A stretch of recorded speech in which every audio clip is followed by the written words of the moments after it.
सबसे पहले introduction to the guest paper. ये बेस्ड है on the input of teachers from KIPS, scholars, army public schools and college systems and Islamabad model college for boys, जो चारों ही बड़े अथेंटिकेटेड कॉलेजेस हैं। MCQs चैप्टर 1 से 5 के मैंने एनिमेट किए हुए हैं, वो आपको डिस्क्रिप्शन में लिंक दे रहा हूँ। इसी तरह चैप्टर 3 to 5 जो कि रिलेटिवली डिफ़िकल्ट चैप्टर्स हैं, उनको भी कम्प्लीटली एनिमेट करके आपको समझाया है।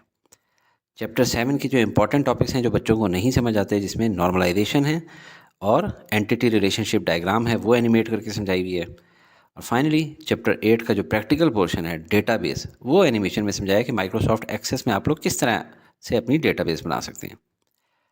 Chapter 1 overview of computer system, basically important chapter है for MCQs and short questions. इसके अंदर क्लासिफिकेशन ऑफ कंप्यूटर्स में आपको आना चाहिए सुपर, मेन फ्रेम, मिनी और माइक्रो कंप्यूटर क्या होता है। मॉडर्न यूज़ ऑफ कंप्यूटर्स में काफ़ी कुछ है, लेकिन क्लाउड कंप्यूटिंग के आने के बहुत ज़्यादा चांसेस होते हैं। हार्डवेयर एंड सॉफ्टवेयर की आपको डेफिनेशंस आनी चाहिए। टाइप्स ऑफ सॉफ्टवेयर आपको मालूम होनी चाहिए। सिस्टम सॉफ्टवेयर क्या होते हैं, एप्लीकेशन सॉफ्टवेयर क्या होते हैं, इंटरनेट एप्लीकेशंस क्या होती हैं, और अदर के अंदर licensed, open source, shareware, trialware, freeware. इनके तो नामों से ही पता लग रहा है। शेयरवेयर जो शेयर किया जा सकता है, फ्रीवेयर जो फ्री में मिला होता है। कंप्यूटर हार्डवेयर की जो इनपुट एंड आउटपुट डिवाइसेस हैं, ये इंपॉर्टेंट है from MCQs point of views, और MCQs मैंने आपको एनिमेट करके दे दिए हुए हैं। चैप्टर 2 कंप्यूटर मेमोरी के मुतालिक है। इसमें भी mostly MCQs and short questions जो हैं वो इंपॉर्टेंट हैं। Block diagram of computer with memory unit आपको आनी चाहिए। Sequential and random access modes क्या क्या होते हैं वो आपको पता होने चाहिए। Memory units and their equivalents, इसका एक टेबल बना हुआ है, वो आपको पता होना चाहिए कि 1 KB कितने बिट्स के बराबर होता है। इस तरह वाली चीज़ें उसमें। Memory built up and retention power, ख़ास तौर पे कि मेमोरी जो वॉलेटाइल मेमोरी होती है वो कौन सी होती है और नॉन वॉलेटाइल। याद करने का तरीका मैंने यही रखा हुआ था अपने ज़माने में कि वॉलेटाइल वो जिसको वोल्टेज की ज़रूरत होती है। जब वोल्टेज चला जाए यानी बिजली चली जाए, कंप्यूटर बंद हो जाए, तो वो मेमोरी लॉस हो जाती है। और नॉन वॉलेटाइल इसका बरक्स। तो रैम, रोम, कैशे मेमोरी और रजिस्टर्स, इसकी आपको डायग्राम फॉर्म में भी आ सकती है कि आप डायग्राम भी बनाएं और फिर एक्सप्लेन करें, या सिर्फ एक्सप्लेन करने के लिए भी आ सकते हैं। Types of RAM and ROM, this is very important for this chapter. Secondary storage devices में बहुत कुछ है, लेकिन आपको जो चीज़ें आनी चाहिए, CD, DVD, ब्लू रे डिस्क, इनका डिफरेंस आना चाहिए, क्योंकि नॉर्मली ब्लू रे डिस्क पाकिस्तान में बहुत कम इस्तेमाल होती है। और चैप्टर नंबर 8 मैंने आपको एनिमेट करके दे दिया है। सॉरी, चैप्टर और चैप्टर नंबर 2 मैंने आपको MCQs इसके एनिमेट करके दे दिए। Chapter number 3 central processing unit, इसके अंदर 4 डायग्राम्स हैं जो कि बहुत ही इंपॉर्टेंट हैं।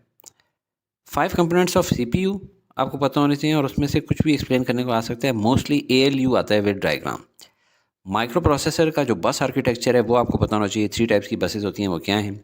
8 टाइप्स ऑफ रजिस्टर्स हैं, उनमें से सवाल आ जाता होता है कि जनरल 4 हैं और स्पेशल 4 हैं, इनका पर्पस बताएं। खुसूसन स्पेशल वालों का पूछ लिया जाता है किसी एक आध का। इंस्ट्रक्शन क्या होती है और इंस्ट्रक्शन कोड क्या होता है, ये इंपॉर्टेंट है MCQs पॉइंट ऑफ व्यू से। इंस्ट्रक्शन फॉर्मेट्स, ये लार्ज में आता है क्वेश्चन, लॉन्ग क्वेश्चन में, कि 0 एड्रेस इंस्ट्रक्शन क्या होती है, 1 एड्रेस इंस्ट्रक्शन क्या होती है, और 2 एड्रेस इंस्ट्रक्शन क्या होती है।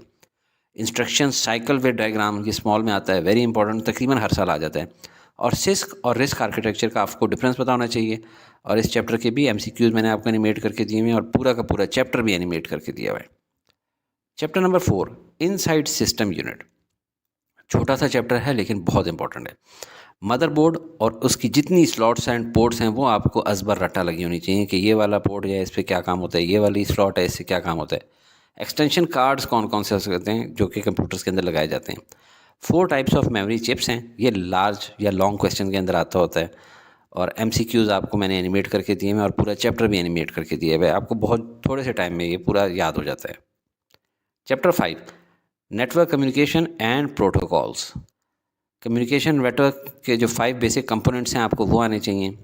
मोड्स ऑफ नेटवर्क कम्युनिकेशन क्या हैं, जिसमें simplex, half duplex, full duplex, synchronous and asynchronous transmission होती है, वो आनी चाहिए।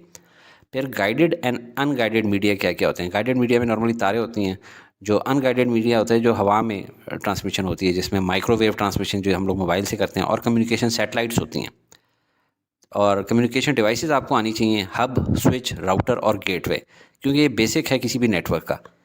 फिर नेटवर्क आर्किटेक्चर आपको आना चाहिए, इसके अंदर MCQs और शॉर्ट क्वेश्चन आते होते हैं।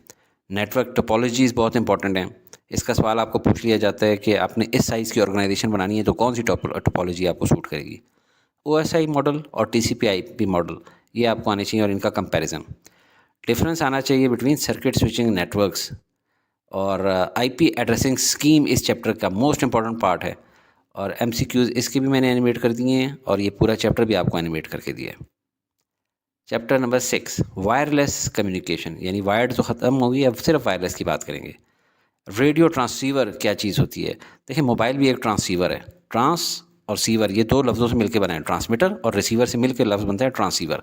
अगर कोई कहे ट्रांसीवर है मोबाइल, तो हाँ, क्योंकि ये ट्रांसमिट भी करता है और रिसीव भी करता है। वॉकी टॉकी क्या है? वो ट्रांसमीटर भी है और रिसीवर भी है। जो आपका घर में रेडियो होता है वो क्या होता है? वो ट्रांसमिट कर सकते हैं? नहीं, वो सिर्फ रिसीव कर सकता है। टेलीविज़न हम ट्रांसमिट कर सकते हैं? टेलीविज़न से कोई चीज़ नहीं, सिर्फ रिसीव कर सकते हैं। इसी तरह वेब वायरलेस एक्सेस पॉइंट, ये एक इंपॉर्टेंट जुमला है, ठीक है? क्यों? जब भी कभी आप किसी के घर में जाते हैं, उससे पूछें यार तुम्हारे घर में वाईफाई लगा हुआ है, ये गलत जुमला होता है। आपने पूछना होता है क्या तुम्हारे घर में वायरलेस एक्सेस पॉइंट लगा हुआ है? क्यों? क्योंकि आपके मोबाइल फ़ोन के अंदर वाईफाई होता है, आपके लैपटॉप में वाईफाई होता है। आप उस वाईफाई की मदद से वायरलेस एक्सेस पॉइंट को एक्सेस करते हैं और वो आगे आपको पूरी दुनिया के इंटरनेट तक, जो कि वायर्ड इंटरनेट होता है, उसमें एक्सेस देता है। शॉर्ट डिस्टेंस वायरलेस कम्युनिकेशन आपको आनी चाहिए, जिसमें वाईफाई है, वाई मैक्स है। वाईफाई और वाई मैक्स का फ़र्क क्या है? देखिए, नाम ही पता लग रहा है। वाईफाई जो बिल्कुल करीब करीब वाला है, वाई मैक्स जो मैक्सिमम लिमिट, पूरा कराची शहर जो है उसके ऊपर वाई मैक्स चलता है और उसी में केबल नेटवर्क भी आ रहा होता है, तार नहीं बिछी होती। ब्लूटूथ क्या होता है? इंफ्रारेड क्या होता है? ब्लूटूथ की थोड़ी सी रेंज होती है, इंफ्रारेड की भी थोड़ी सी रेंज होती है। अक्सर जो टेलीविज़न के रिमोट होते हैं ये इंफ्रारेड पे होते हैं, इनकी बड़ी हाई फ्रिक्वेंसी होती है। लॉन्ग डिस्टेंस वायरलेस कम्युनिकेशन का आपको पता होना चाहिए कौन कौन सी हैं। ये जो सेलुलर कम्युनिकेशन होती है, जो हम लोग टावर से करते हैं, माइक्रोवेव बेस्ड, और GPS वाली। अच्छा, GPS ज़ाहिर बात है सैटेलाइट से होते हैं। हमारी सैटेलाइट्स 3 तरह की होती हैं, एक जो जियो अर्थ ऑर्बिट में होती है, एक MEO में होती है यानी मीडियम अर्थ ऑर्बिट, और लो अर्थ ऑर्बिट। इनकी डिफरेंट टाइप्स हैं और ये हर साल इसमें से किसी एक का पूछ लिया जाता है। WML wireless markup language.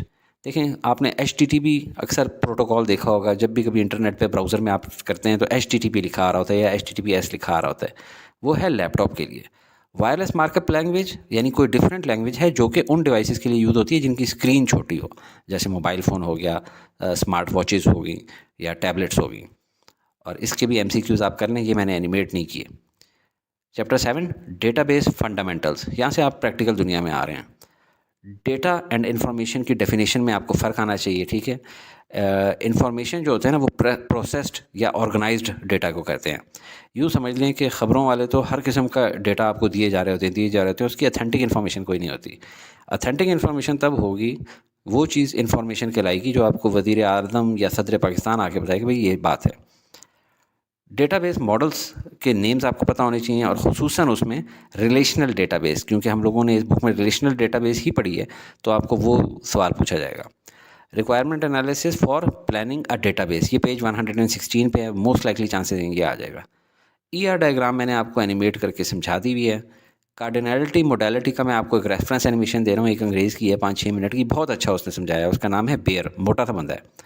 Normalisation भी एनिमेट करके समझाइए, और मैं ज़ाती तौर पे कोई बूस्ट नहीं करना चाहता, लेकिन मेरा ख्याल है कि इस टाइम इससे अच्छी उर्दू में किसी ने एनिमेशन नहीं बनाई हुई। MCQs भी आपने करने हैं, इस चैप्टर के मैंने एनिमेट नहीं किए हुए हैं। और आखिरी चैप्टर है आपका डेटा बेस्ड डेवलपमेंट। मोस्टली ये प्रैक्टिकल नेचर का चैप्टर है, जो कि प्रैक्टिकल बेस्ड असेसमेंट में आएगा। इसके अंदर ऑब्जेक्ट्स ऑफ डेटाबेस आपको पता होने चाहिए। टेबल्स, फॉर्म्स, क्वेरीज, रिपोर्ट्स होती हैं।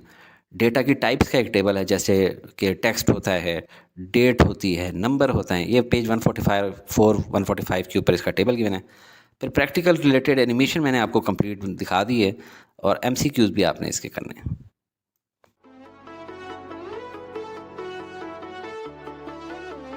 Study with me, a learning experience.